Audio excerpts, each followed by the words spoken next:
কোনো রাজনৈতিক দলের পক্ষেই সম্ভবত ভারত ছাড়া কোনো উপায় নেই। ভারতের সঙ্গে শেষমেশ জামাতেরও যে গোপন আঁতাত হচ্ছে তা অনেকখানি সম্ভবত প্রকাশ পেয়ে গেছে। দিনরাত, সারা দিন, সারা বছর যেসব রাজনৈতিক দল ভারত বিরোধিতাকেই তাদের রাজনৈতিক পুঁজি হিসেবে নিচ্ছে, সারা দিন রাত ভারতের বিষোদ্গার করছে, তারাও এখন ভারতের শরণাপন্ন হচ্ছে বা ভারত যা বলছে তাই শোনার চেষ্টা করছে, অথবা ভারতের আনুকূল্য চাইছে। যদি কেউ এমনটা মন্তব্য করে থাকেন, খুব বেশি কি ভুল হবে?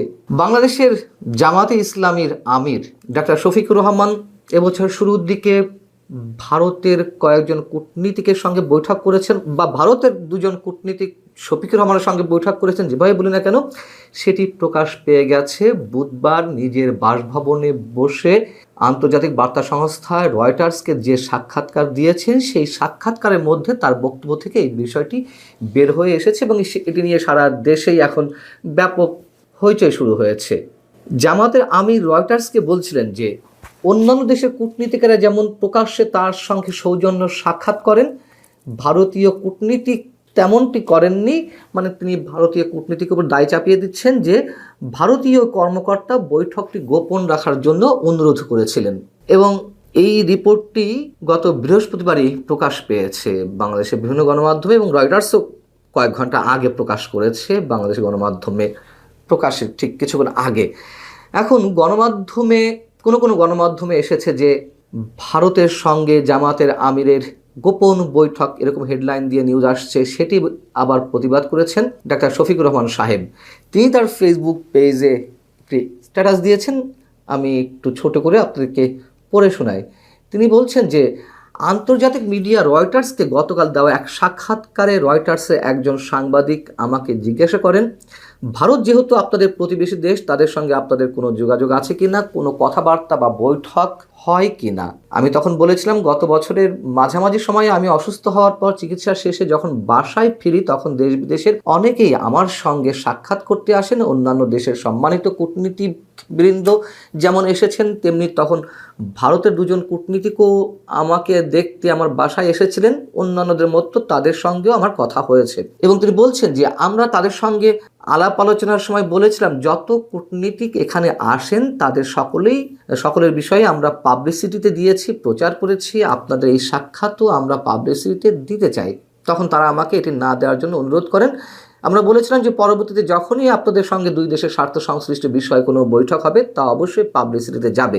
এগুলো উল্লেখ করে তিনি লিখছেন ফেসবুক স্ট্যাটাসে যে আমি বিস্মিত যে আমাদের কিছু দেশীয় মিডিয়া ভারতের সঙ্গে জামাত আমিরের গোপন বৈঠক হয়েছে বলে সংবাদ পরিবেশন করছে।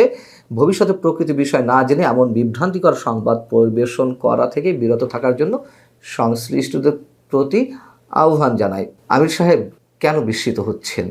গোপন তো রেখেছিলেন, গোপন যেহেতু রেখেছিলেন, আবার আপনার কথা যদি সত্য হিসেবে ধরে নিই যে ভারতেও কূটনীতিকরা গোপন রাখতে বলেছেন, তাহলে দুপক্ষ থেকে গোপন রাখা হয়েছে, তাহলে এটিকে আমরা কেন গোপন বৈঠক বলবো না? যদি গণমাধ্যম শিরোনাম করে যে জামাতের আমির এবং ভারতের প্রতিনিধিদের মধ্যে গোপন বৈঠক, ভুলটা কোথায়? এতে বিস্মিত হওয়ার কি আছে? ভারতের কূটনীতিকরা তার সঙ্গে বৈঠক করতেই পারেন, এতে আমরা অস্বাভাবিক কিছু দেখি না। যে কোনো দেশের কূটনীতিকরাই জামাতের আমিরের সঙ্গে বা যে কোনো দলের প্রধানের সঙ্গে বৈঠক করতে পারেন। কিন্তু কেউ বৈঠক করে যদি কেউ গোপন রাখতে বলে, সেটি কেন রাখতে হবে? প্রশ্ন তো সেখানেই। আমাদের নিশ্চয় মনে আছে 2024-এর 7 জানুয়ারি নির্বাচনের আগে জাতীয় পার্টির বর্তমান চেয়ারম্যান GM কাদের সাহেব গিয়েছিলেন ভারত সফরে। সেখানে তিনি বিভিন্ন রাজনৈতিক দলের শীর্ষ নেতাদের সঙ্গে বৈঠক করলেন, বিজেপি নেতাদের সঙ্গেও বৈঠক করলেন। তিনি যখন দেশে ফিরে এলেন, বিমানবন্দরে নামার পর সাংবাদিকরা তার কাছে জিজ্ঞাসা করেছিল যে কি আলোচনা হলো ভারতে। তিনি কোনো কথা বলতে চাইলেন না, মুখে কুলুপ এঁটে রইলেন। তিনি সরাসরি বললেন যে ভারতের নিষেধ আছে, এখনই কিছু বলা যাবে না। যদিও আমরা সেই নিষেধের বিষয়গুলো এখনও জানতে পারিনি, তারপরে তখন তার এই বক্তব্যের বিষয়ে আমরা তখনই সমালোচনা করেছিলাম। যে আমি নিজেই বলেছিলাম, এমন মন্তব্য করেছিলাম যে দাদাদের নিষেধ আছে, তো দাদাদের যেহেতু নিষেধ আছে, সেহেতু মুখে কুলুপ এঁটে থাকতে হবে। দাদারাও কি জামাতের আমিরেরও খুব কাছের দাদা? তাদের অনুরোধ তিনি ফেলতে পারলেন না। তাহলে জিএম কাদেরের কিছু না বলার বিষয়টি যদি অপরাধ হয়ে থাকে এবং তিনি যদি কিছু গোপন করে থাকেন, তাহলে জামাতের আমিরও গোপন করেছেন, খুব স্বাভাবিক। যদি প্রশ্ন করি যে সেই বৈঠকে কি কথা হয়েছিল, কি নিয়ে আলোচনা হয়েছিল, সাহস আছে জামাতের আমির ডাক্তার শফিকুর রহমানের সেগুলো প্রকাশ করার? আমার মনে হয় না, প্রকাশ করার সাহস নেই। যদিও তিনি বলেছেন পরবর্তী থেকে সবকিছু পাবলিক করা হবে, ওটাই আগে পাবলিক করুন কি কথা হয়েছিল। আবার জামাতের নেতৃত্ব মেনে নিয়ে যে এনসিপি জোটে গেছে, নির্বাচনী জোটে, এবং প্রথম থেকে বলা হচ্ছিল এটি জামাতের বি টিম, যাও সেগুলো তো প্রমাণ হয়ে যাচ্ছে, সব কিছু যা যা বলেছিল আমরা সব কিছু প্রমাণ হচ্ছে। সেই এনসিপির অন্যতম শীর্ষ নেতা সার্জিস আলম আবার জামাতের আমিরকে ডিফেন্ড করছেন। কত বড় জঘন্য বিষয়! মানে এদের রাজনীতির কোনো ধরনের নীতি, নৈতিকতা, আদর্শ বলতে কিছুই নেই। কিভাবে ডিফেন্ড করছেন?